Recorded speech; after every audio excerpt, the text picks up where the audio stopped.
अज्ञानतिमिरान्धस्य ज्ञानञ्जनशलाकया चक्षुरुन्मिलितं येन तस्मै श्रीगुरुवे नमः। श्री चैतन्य चरितामृत अंत लीला चैप्टर 3 हरिदास ठाकुर की महिमा। प्रेयर संख्या 224। तो हम अद्वैत आचार्य के बारे में चर्चा कर रहे थे कि कैसे अद्वैत आचार्य हमेशा इसी चिंता में रहते थे कि कैसे पतित आत्माओं का उद्धार किया जाए। सारा जगत इसी तरह के लोगों से भरा पड़ा है, तो उनके लिए करुणा, संसार के लिए करुणा, जीवात्मा के लिए करुणा वैष्णव का एक गुण है, नेचर है। यही कारण है कि इतना ज़्यादा प्रचार पे बल दिया जाता है। लोग भी शक करने लगते हैं कि इसमें इनका क्या इंटरेस्ट है, कुछ ना कुछ फ़ायदा तो होगा जो इतना भाग रहे हैं कर रहे हैं। क्योंकि वो इसको करुणा हृदय में नहीं है संसार में, तो वो समझ नहीं पाते हैं इस चीज़ को कि कोई दूसरों के लिए इतना कैसे जी सकता है, इसमें ज़रूर कोई गड़बड़ है, ज़रूर इसका कोई अपना फ़ायदा है। चारों तरफ इसी तरह का विचार रहता है, क्योंकि संसार में सारे ही लोग लगभग सारे ही लोग यही विचार रखते हैं और यही बोलते हैं कि कुछ भी कार्य करने यदि हम जा रहे हैं तो उसमें हमारा क्या फ़ायदा है, मुझे क्या मिलेगा, रिश्ता भी कोई है तो उससे रिश्ते से मुझे क्या लाभ हो रहा है। तो इसलिए वैष्णव की करुणा को वो लोग समझ नहीं पाते हैं, वो गलत समझते हैं। तो अद्वैत आचार्य ऐसे ही महान वैष्णव थे। कृष्ण अवतारिते अद्वैत प्रतिज्ञा करिला, जल तुलसी दिया पूजा करिते लागिला। समस्त पतितात्मा को उद्धार करने का दृढ़ संकल्प लेकर अद्वैत आचार्य ने कृष्ण को अवतरित कराने का निश्चय किया।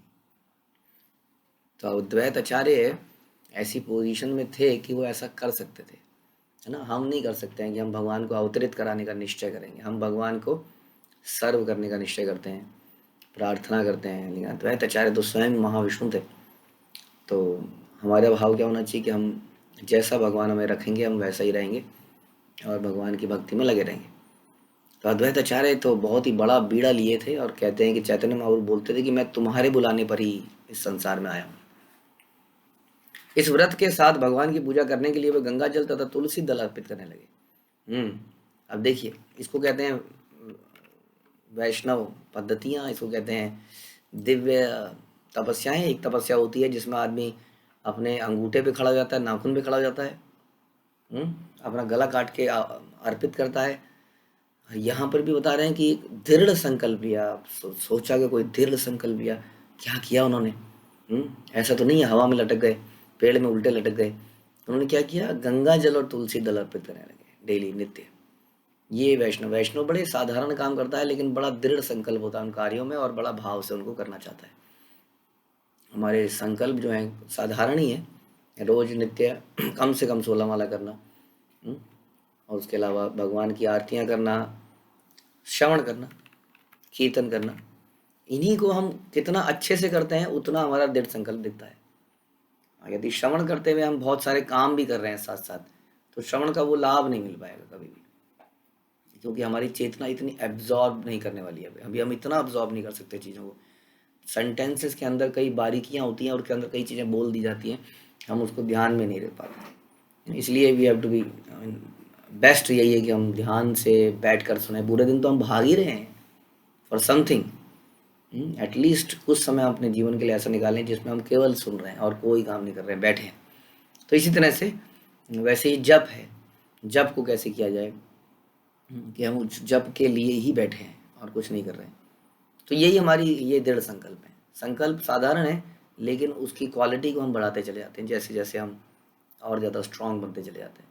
तो अद्वैत आचार्य केवल शालिग्राम जी को जल अर्पित, गंगा जल अर्पित करते थे, तुलसी अर्पित करते थे, और ये उनका नित्य प्रोसेस था और उसमें बहुत भाव था। ऐसा करते हुए वो भगवान से यही प्रार्थना करते थे, क्या होगा इस संसार के लोगों का, हमें तो भक्ति मिल गई है, इनका कैसे होगा, ये मर रहे हैं, ये जल रहे हैं। हम संसार में निकलते हैं कई बार प्रीच करने के लिए, इससे हमें भी बड़ा लाभ होता है। आपको मालूम है, जब हम प्रीच करने निकलते हैं, जब हम प्रचार करते हैं, तो उससे हमें एक तो भगवान की कृपा मिलती है, क्योंकि भगवान बोलते हैं कि जो भक्त मेरा प्रचार करता है मुझे सर्वाधिक प्रिय है।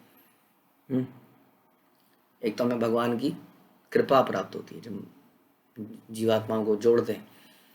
दूसरा, जब हम प्रचार करने जाते हैं तो हम खुद भी अपना अध्ययन करते हैं, है ना, क्योंकि बोलेंगे क्या किसी को, बोलेंगे तो पता तो होना चाहिए कि बोलना क्या है। तो हम अपना अध्ययन करते हैं और हमें रियलाइजेशंस होती हैं। अध्ययन करते हैं, कई बार हमसे कोई लोग प्रचार करते हुए कई प्रश्न पूछ लेते हैं। अब उस प्रश्नों का उत्तर हमें चाहिए तो उनका उत्तर हम जाके किसी सीनियर वैष्णव से पूछते हैं या घर में किताबों को पढ़ते हैं, है ना। तो इससे हमारा अध्ययन होता है, जितना अध्ययन करते हैं उतनी हमारी कमिटमेंट बढ़ती है। और उसके बाद रियलाइजेशंस होती हैं। जब हम प्रचार करते हैं तो कई लोगों से मिलते हैं, वो अपने दुखों को बताते हैं। कई जगहों में जाते हैं तो वहाँ पे देखते हैं मृत्यु को, बीमारियों को, क्लेशों को। लोग दुखी हैं चारों तरफ, वो आते हैं बताते हैं बहुत दुखी हैं, ऐसा है वैसा है, ये है वो है। तो और ज़्यादा रियलाइजेशन बढ़ती है संसार के बारे में।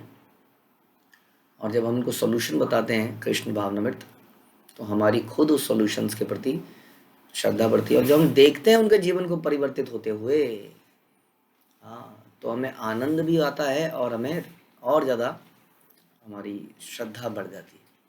तो इस प्रकार प्रचार से बहुत सारे फायदे हैं। इसलिए जीवात्माओं के लिए हमें ऐसा करना चाहिए, हर किसी को करना है। प्रचार किसी एक आदमी के लिए नहीं है, हर किसी के लिए। हर किसी को अपने अपने जितना भी वो कर सके उसको प्रयास करना ही चाहिए। डेली सोचना चाहिए, क्या आज मैंने प्रचार किया, क्या आज मैंने किसी को जोड़ा, क्या मैंने आज किसी को पुस्तक दी, क्या किसी को मैंने माला दी, इस तरह से। तो यहाँ पर ऐसा ही भाव दिख रहा है अद्वैताचार्य में। हरिदास करे गोफाए नाम संकीर्तन, कृष्ण अवतीर्ण हई बैन ही तार मन। इसी तरह हरिदास ठाकुर गंगा के किनारे अपनी गुफा में कृष्ण का अवतरण कराने की दृष्टि से जप करते रहते। तो यहाँ बता रहे हैं हरिदास ठाकुर के जप करने का पर्पस क्या था, इतने नाम जप क्यों करते थे। बता रहे हैं कि ताकि भगवान अवतरित हों, क्योंकि वो कलयुग में लोगों की हालत देखते थे। अगेन ये सारे वैष्णव बड़े दुखी रहते थे, अक्सर चर्चाएं करते थे। तो इसलिए अब इन्हें लगता था कि हमारे बस की बात नहीं है, इन्हें लग रहा था, क्योंकि बहुत स्थिति खराब हो चुकी है कि नहीं। अगर चैतन्य महाप्रभु नहीं होते, कहते हैं यदि गौर ना होते तो कौन जानता राधा रानी के बारे में, कौन जानता वैष्णव कल्चर के बारे में, टिकेट्स के बारे में। कितना ज्ञान दिया है चैतन्य महाप्रभु ने हमें। यदि ये इस वक्त नहीं आए होते तो हम लोग, हाँ, भगवत गीता के उन श्लोकों को भी नहीं समझ पाते वास्तव में, क्योंकि उन्होंने भक्त बन के दिखाया कि भगवत गीता को कैसे अपने जीवन में लगाना है। स्वयं स्वयं भक्त बन गए। तो इसलिए चैतन्य महाप्रभु हमारे लिए बहुत इम्पोर्टेंट है। अगर उस वक्त भगवान नहीं आए होते तो ये इतना बड़ा आज के डेट में ये जो फैल गया है पूरे संसार में, पृथ्वी एते आते यत नगर अधिग्राम सर्वत्र प्रचार होई मोर नाम, ये नहीं हो पाता। तो इसलिए ये दोनों वैष्णव, दोनों कैसे वैष्णव आप जानते हैं, दोनों लगे हैं भगवान को प्रार्थना करके बुलाना चाह रहे हैं। दुई जनेर भक्ते चैतन्य कैला अवतार, नाम प्रेम प्रचारी कैला जगत उद्धार।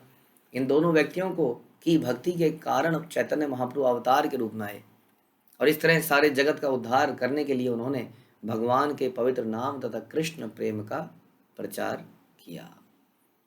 तो चैतन्य महाप्रभु इन दोनों व्यक्तियों की भक्ति के कारण संसार में आए। यस, एक व्यक्ति की भक्ति के कारण पूरे समाज को लाभ मिलता है। इसलिए आज भी कहते हैं ना, कलयुग इतना बढ़ गया है फिर भी बारिशें हो रही हैं, चीज़ें चल रही हैं, क्योंकि अभी भी इस पृथ्वी पर वैष्णव चल रहे हैं। उनकी प्रसन्नता के लिए भगवान जब करते हैं तो आसपास के सारे लोग, अब ऐसा तो नहीं है कि वैष्णव के घर के ऊपर बारिश करें तो ज़्यादा हो जाएगा थोड़ा सा, हाँ, समझ नहीं आएगा, क्या पाइपलाइंस लगानी पड़ जाएंगी। बिल्कुल जुड़े हुए घर हो गए ना, अब तो ऐसे भी घर भी नहीं रहे कि 1-1 किलोमीटर में एक घर है, वो छत के अंदर छत घुसी हुई है। जब बारिश गिरती है तो आसपास भी गिरती है। तो इस तरह से प्रकृति अभी तक काम कर रही है। इतने जघन्य अपराध जहाँ खून की नदियाँ रोज बहती हैं, कारखाने, किसी ने सोचा था कि कारखाने खुल जाएंगे जानवरों को काटने के लिए। जानवरों को काटने के कारखाने खुले हैं और क्या बताएं कैसे कैसी चीज़ें नहीं हो रही हैं। आप खुद ही सोच लीजिए, आगे तो बताने की ज़रूरत नहीं है। बहुत ही घिनौनी चीज़ें संसार में हो रही हैं। तो ऐसे में अगर संसार चल रहा है तो वैष्णव की कृपा से चल रहा है। इसलिए वैष्णव का होना ही संसार के लिए होना ही शुभ है, तभी तक ये संसार चल रहा है। तो इसीलिए यहाँ पर बता रहे हैं कि ये वैष्णव के लिए ही भगवान संसार में आए। तो इस प्रकार से बता रहे हैं, इन दोनों व्यक्तियों की भक्ति के कारण चैतन्य महाप्रभु अवतार के रूप में आए। इस तरह सारे जगत का उद्धार करने के लिए उन्होंने भगवान के पवित्र नाम और कृष्ण प्रेम का प्रचार किया, क्योंकि ये लोग ऐसा चाहते थे। और फिर भी खुद नहीं किया सारा, क्योंकि भगवान हमेशा अपने भक्तों को फेम देना चाहते हैं। जैसे अर्जुन को भगवान फेम देना चाहते थे, ऐसा कहते हैं कि भगवान ही सबको मार रहे थे लेकिन अर्जुन को फेम मिल रहा था। उसी तरह से चैतन्य महाप्रभु ने अपना ये जो श्रेय था, श्रेय अल्टीमेट श्रेय दिया इसी भक्तिवेदांत स्वामी प्रभुपाद को, जिन्होंने पृथ्वी इत्यादि यत नगर आदि ग्राम, संसार के हर गली में, हर गली में प्रैक्टिकली इसको फैला दिया। तो इस प्रकार से आर अलौकिक एक चरित्र ताहर याहर श्रवण एक लोके हय चमत्कार। हरिदास ठाकुर के असामान्य व्यवहार से संबंधित एक अन्य घटना है, इसको सुनकर कोई भी, तो हमने कई घटनाएं पिछले सुन ली। रामचंद्र खान हमने सुना, हाँ, उसके बाद हमने सुना कैसे रिसेंटली गोपाल चक्रवर्ती के साथ हुआ, उसके पहले वो कैसे रहते थे, चैतन्य महाप्रभु से कैसे मिलते थे, कितने नाम जपते थे, अपने आप को निम्न समझते थे, जगन्नाथ मंदिर में एंटर नहीं करते थे इत्यादि। तो अब एक और ये असामान्य व्यवहार बताना चाह रहे हैं। तर्क न करिया तर्का गोचर तार रीति, विश्वास करिया सुन करिया प्रतीति। ऐसी घटनाओं को शुष्क तर्क किए बिना सुनो, लॉजिक मत लगाओ इसमें, क्योंकि ये घटनाएं हमारे भौतिक तर्क से परे हैं।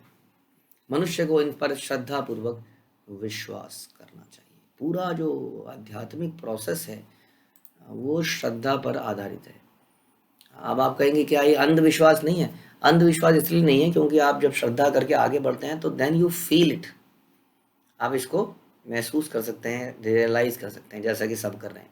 अगर ये अंधविश्वास होता तो लोग इतने लंबे समय तक 40, आज हमारे पास ऐसे ऐसे धरती पर लोग हैं जो 50-60 साल से कृष्ण भावना में। अभी तो शिला प्रभुपाद के शिष्य हैं इतने सारे, जो कि कितने पुराने लोग हैं। कुछ तो बचपन में ही शिला प्रभुपाद से जुड़ गए, कोई 10, 15, 20 साल में जुड़ गए, अभी तक हैं वो। तो सोच लिए प्रैक्टिकली 70-80 साल के लोग कब से भक्ति कर रहे हों। तो इतने लंबे समय तक कोई अंधविश्वास में नहीं रह सकता है, क्योंकि अंधविश्वास थोड़े समय पर टूटता ही है ना। इसमें तो जरूर उनको रियलाइजेशन साथ में हो रही है, इसलिए वो इतना लंबा चल पा रहे हैं। तो श्रद्धा ये अंधविश्वास इसलिए नहीं कह सकते आपको, लेकिन प्रारंभ में इसमें श्रद्धा रखनी पड़ती है, इसमें तर्क नहीं लगा सकते आप। विश्वास, श्रद्धा, समर्पण, प्रेम, धीरे धीरे आप भक्ति के अनेक रसों का स्वादन करते जाएंगे तो फिर अपने आप और श्रद्धा बढ़ती जाएगी। तो एक दिन हरिदास गुफा ते वसिया, नाम संकीर्तन करे उच्च करिया।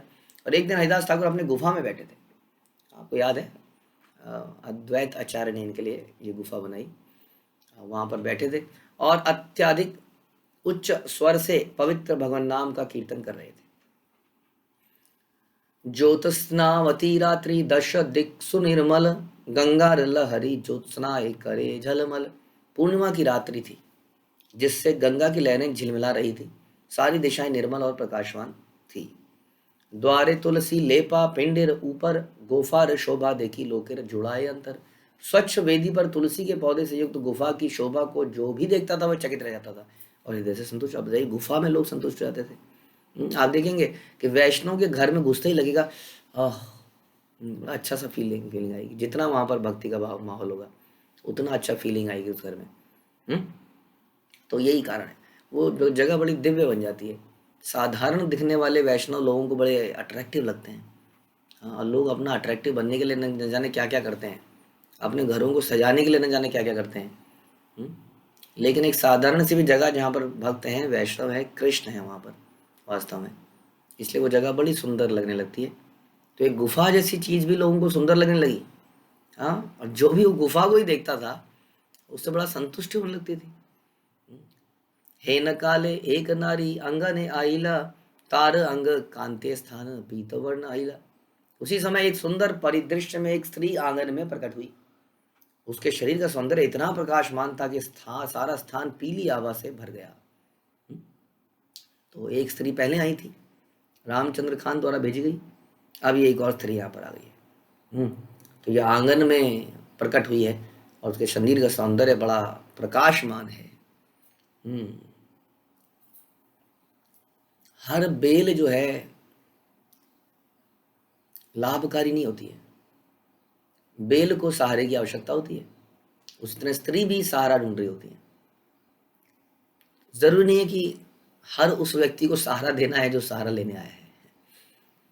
आप जानते होंगे कि यदि कोई व्यक्ति डूब रहा होता है और डूबते हुए को अगर आप बचाने कभी चले गए गलती से, तो डूबता हुआ तो नहीं डूबेगा, वो आपको जरूर डुबो देगा, क्योंकि डूबता हुआ व्यक्ति की उसकी जान जा रही है, वो खींचता है अपनी तरफ। ऐसे में तैराक तैर नहीं पाता है, वो बचाने जाता है लेकिन वो उसको इतना जोर से पकड़ लेता है कि वो तैर ही नहीं पाता और वही डूब जाता है। ऐसा अक्सर होता है। तो इसलिए सहारा देने से पहले खुद को स्ट्रांग करना, खुद को बचा के रखना बड़ा जरूरी है। कई बार ऐसे गलतियां हो जाती हैं हमसे, इतना सहारा दे देते हैं कि हम ही डूब जाते हैं। तो ध्यान रखना है कैसे कैसे सहारा देना है। जरूरी नहीं है कि इस तरीके से सहारा देना है। तो कई बार ऐसा हो जाता है। ब्रह्मचारी लाइफ में भी हम देखते हैं, कोई ब्रह्मचारी है, कोई स्त्री कहती है मेरा कोई नहीं है, मेरे माता नहीं है, मेरे पिता नहीं है, आपने मुझे भक्ति दी, अब तो मैं आप ही के साथ रहूंगी, हाँ मुझसे विवाह कर लीजिए। और बेचारे ब्रह्मचारी कई बार फंस जाते हैं। हम्म? तो इसलिए ध्यान रखना पड़ेगा कि जो व्यक्ति सहारा मांग रहा है, तो हरिदास ठाकुर ने पहले वाले को सहारा कैसे दिया?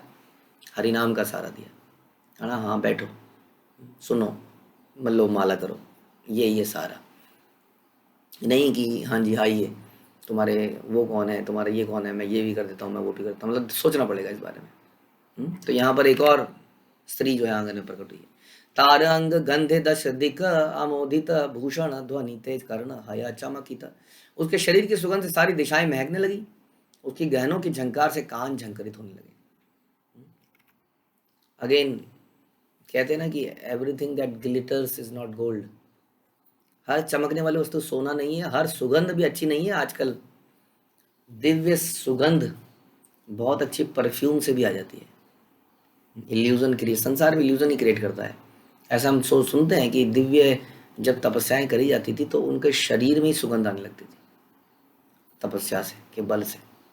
लेकिन आजकल अगर कोई अगर परफ्यूम डाल ले, और बड़े इस पर रिसर्च होती है परफ्यूम्स में।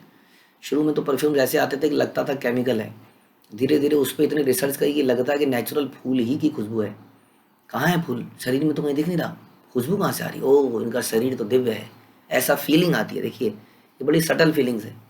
ऐसे कोई आपके पास से गुजरा और उसके शरीर में सुगंध आ रही है, नेचुरल ये फीलिंग आ लेती है, अट्रैक्शन। हाँ, ऐसा लगता है कि ये शरीर, ये त्वचा कितनी दिव्य होगी जिसमें से इतनी खुशबू आ रही है। हाँ, उसके उसके टॉयलेट में जाके आप सूंघना सवेरे सवेरे, जब वो अपने टॉयलेट से निकलता है या निकलती है। इमेजिन करिए, इमेजिन करने से भूत उतरता है ना, भूत भूत को उतारना जरूरी है। वो दिव्य आत्माओं का भूत। वो फिल्मी एक्ट्रेसेस, वो गली में रहने वाली वो लड़की जब निकलती है तो क्या सुगंध है। इमेजिन कीजिए जब वो अपने टॉयलेट से निकलती होगी तो क्या सुगंध आती होगी। वहाँ नहीं आपको डाउट है तो चले जाइए एक दिन और दिव्य सुगंध का आनंद लीजिए, उसी दिन भूत उतर जाएगा। तो इस प्रकार से संसार में ये इल्यूजन्स क्रिएट करे जाते हैं। हम कम से कम ये इल्यूजन ना क्रिएट करें। इसलिए कहते हैं भक्तों को ज़्यादा ये परफ्यूम इत्यादि के लिए चिंतित नहीं रहना चाहिए। नरसिंह ऑयल लगा सकते हैं आप, इस तरह की भगवान को अर्पित किया हुआ नरसिंह भगवान को सवेरे जो इत्र दिया था वो हाथ में लगा सकते हैं, वो भी अपने सूंघने के लिए, ताकि उसकी से चेतना हमारी दिव्य बने। बस दूसरों को इल्यूजन क्रिएट करना हमारा पर्पज नहीं है। ठीक है, ध्यान रखिए, बड़ी इंपॉर्टेंट बातें हैं क्योंकि ये हो रहा है संसार में ऐसा। तो उसकी सुगंध से सारी दिशाएं महकने लगी। आम आदमी तो इसमें पागल ही हो जाता है। गहनों की झंकार, जैसे मेनका की गहनों के झंकार से विश्वामित्र विचलित हो गए। आसिया तुलसी रसई कैला नमस्कार, तुलसी परिक्रमा करी गेला गोफा द्वार। वहां आकर उस स्त्री ने तुलसी को नमस्कार किया और तुलसी की परिक्रमा करके वह उस गुफा के दरवाजे पर आ गई जहां हरिदास ठाकुर बैठे थे। देखने से बड़ा लगेगा कि बहुत ही, है ना, क्या वाह, क्या भक्त है, क्या बढ़िया भक्त है, कितनी सुंदर भक्त है, कितनी कमिटमेंट है। हाँ, फिर आदमी कंपेयर करता है, मेरे घर में तो ऐसा नहीं है। उसके अंदर से तो ऐसी सुगंध नहीं आती, क्योंकि वहाँ पर आपको पॉटी वगैरह बच्चों की, उसकी सबकी खुशबू आती है ना। यहाँ तो केवल अच्छा अच्छा दिख रहा है अभी, बुरा बुरा तो बाद में दिखता है, जब रिश्ता बनाया जाता है तब जाके ऐसा कुछ और ही रूप सामने आता है। तो अभी तो ये संसार में पहले सब अच्छा लगता है शुरुआत में, तो लगता है कि ऐसे हमारे जीवन में भी तो ऐसे होता है ना, हम एकदम से किसी से अट्रैक्ट हो जाते हैं। तुलसी की परिक्रमा कर रही है, प्रणाम कर रही है, फिर हरिदास ठाकुर के सामने आती है, योड़हाते हरिदासेर वंदिला चरण द्वारे वसी कहे किछु मधुर वचन। उसने हाथ जोड़कर हरिदास ठाकुर के चरण कमलों पर नमस्कार किया, फिर द्वार पर बैठकर अत्यंत मधुर वाणी से बोली, जग तेरा बंधु तुम्ही रूप गुणवान, तब संग लागी मोरा एथा के परम प्रयाण। हे प्रिय मित्र, माय डियर फ्रेंड, चलो तुम मेरे वो नहीं बन सकते, कैन वी बी फ्रेंड्स। हाँ, ऐसी ऐसी वचन आप अक्सर सुनेंगे। हाँ, फ्रेंड्स बनने में क्या है, व्हाट इज द प्रॉब्लम। हाँ, फ्रेंडशिप डे मनाया जाएगा, बैंड वैंड पहनाए जाएंगे। हाँ, तो कुछ नहीं है वो फ्रेंडशिप वगैरह, वो एक सोफिस्टिकेटेड तरीका है आगे बढ़ने का, धीरे धीरे। तो पहले फ्रेंड्स बनाए जा रहे हैं। क्या आप मेरे मित्र मित्र पहले ही बन गए। आप तो जगत, सारे जगत के मित्र हैं। देखिए क्या स्टेटमेंट मारी, सारे जगत के मित्र हैं तो मेरे भी तो मित्र हुए ना। आप तो सबके मित्र हैं। आप इतने सुंदर तथा योग्य हैं। अब सुंदर की बात कहाँ से आ गई। हम तो शरीर है ही नहीं, तो हम सुंदर कैसे हो सकते हैं। हमारी सुंदरता तो देख ही नहीं सकते हैं अभी। किसके अंदर इतनी दिव्य आंखें हैं कि हमारे दिव्य रूप को देख ले जो वैकुंठ में है। सबको ये शरीर ही दिखता है, तो सुंदर कैसे हो गया। ये तो बिल्कुल भी सुंदर नहीं है। ये तो आज है कल नहीं है। तो कोई अगर यही कमेंट मार रहा है तो समझ लीजिए उसमें कोई समस्या है। आप कितने सुंदर हैं और कितने योग्य हैं। मैं यहाँ आपके साथ संग सुख लाभ के लिए आई हूँ। बताइए, अभी तो आपने तुलसी को प्रणाम किया, परिक्रमा करी, अब आप कह रही है मैं संग लेने आई हूँ, आपका संग सुख लाभ के लिए आई हूँ। ये कोई सुख लाभ नहीं है। वैष्णव के साथ रहना, उनके साथ उसका पर्पस एक ही है, कैसे हमारी चेतना डेवलप हो सके, संसार से डिटैचमेंट, कृष्ण से attachment. That is only purpose. यहाँ पर और कोई पर्पस नहीं है। वैष्णव लोग साथ में भी आके रहते हैं यदि आसपास, और उसका और कोई पर्पस नहीं है कि आओ चले अब एंजॉय करें, साथ में तो आ ही गए। तो पर्पस क्या है। पर्पस है कैसे संसार से डिटैचमेंट पैदा हो जाए और कृष्ण से अटैचमेंट पैदा हो जाए। बड़ा कड़वा लगता है सुन के, डिटैचमेंट की बात मत करो। हम तो ग्रस्त हैं, क्या हम अपने बच्चों को छोड़ दें, क्या हम ये कर दें। हाँ, बड़ा एकदम से विद्रोह की फीलिंग आती है। ये तो सन्यासी हैं, ये तो ब्रह्मचारी हैं, ये इनका तो कुछ है नहीं आगे पीछे, वटेवर। कैसे डिटैचमेंट कैसे पैदा कर दें। बड़ा सिंपल है डिटैचमेंट क्या है, everything do as a duty. आप अपने बच्चों को, अपने परिवार को इसी तरह से रहिए जैसे इट्स अ ड्यूटी। और ड्यूटी पीपल जब आप कोई काम करते हैं तो बड़ा तरीके से करते हैं। अटैचमेंट में आप बहुत सारी गलतियाँ कर ही देते हैं।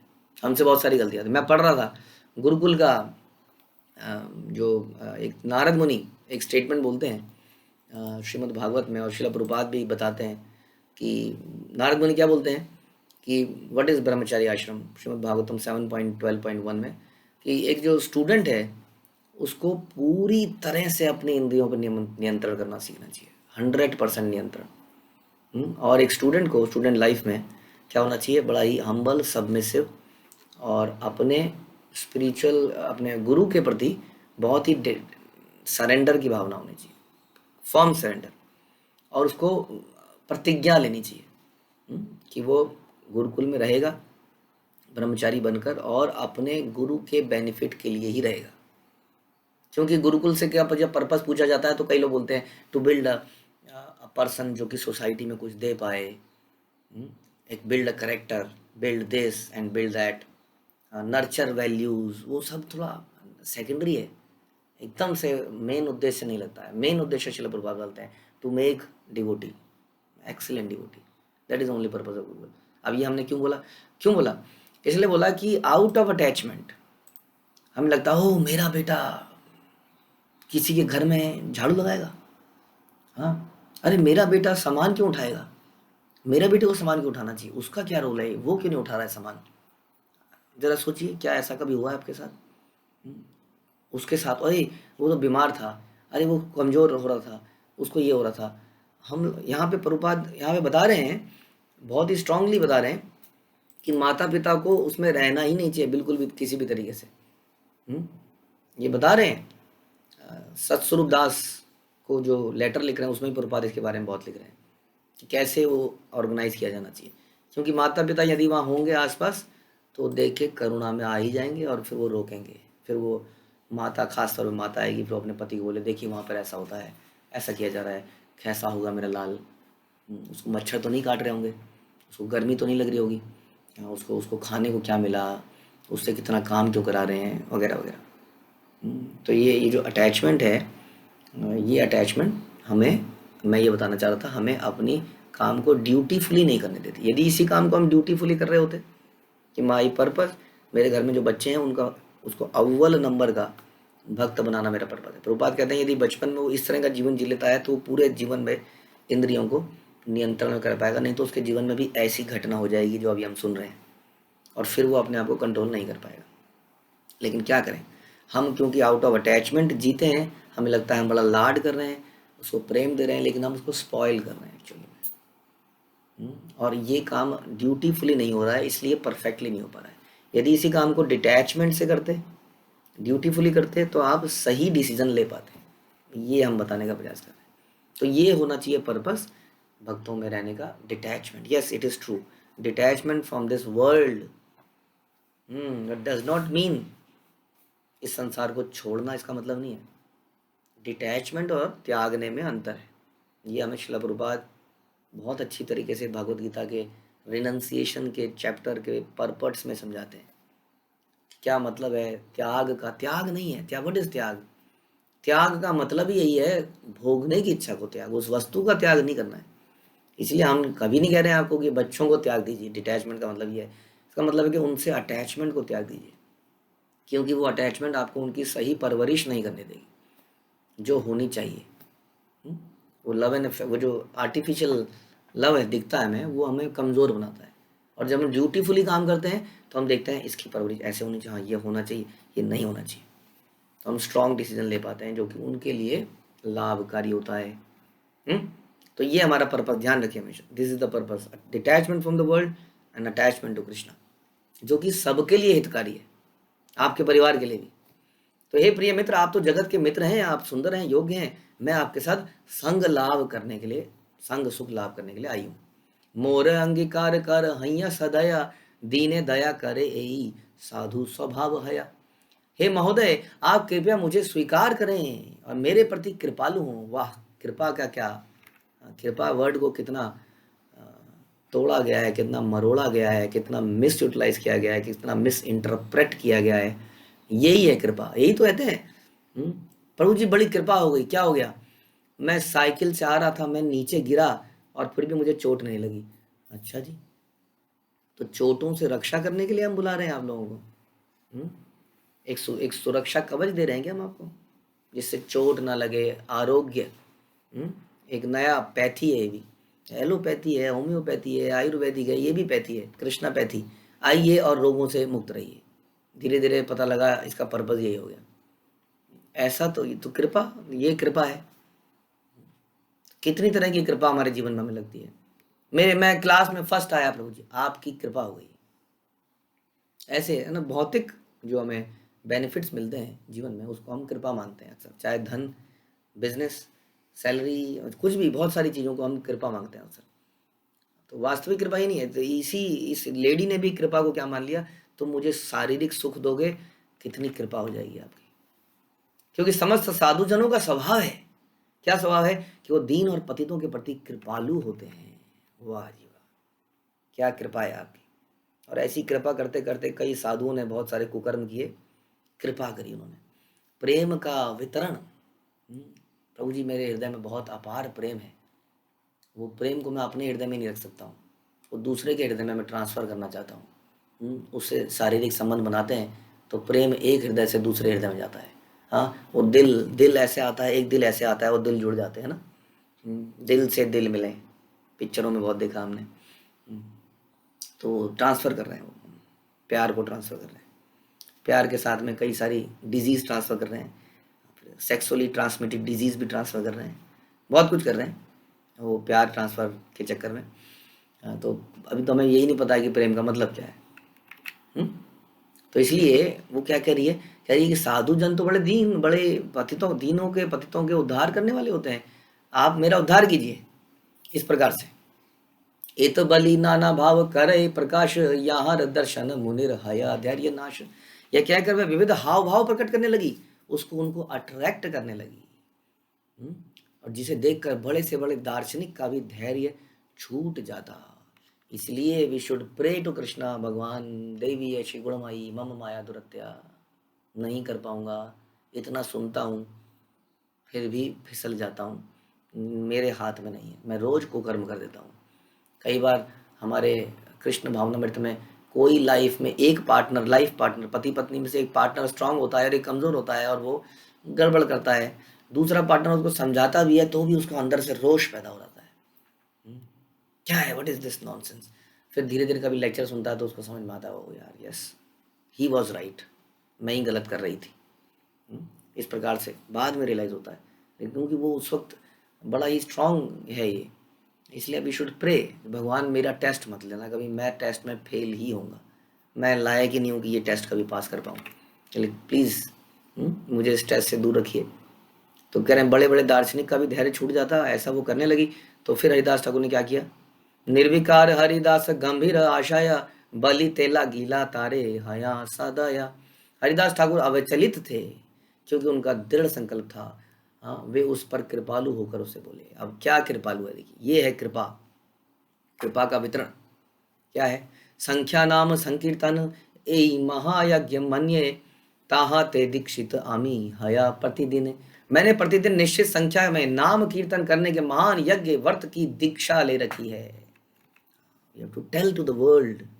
जब हम संसार में जाते हैं हम छुपाने का प्रयास करते हैं, अक्सर हमें बता ही देना चाहिए। हम कहते हैं नहीं नहीं आज ना मुझे भूख नहीं है, मैं नहीं खा सकता।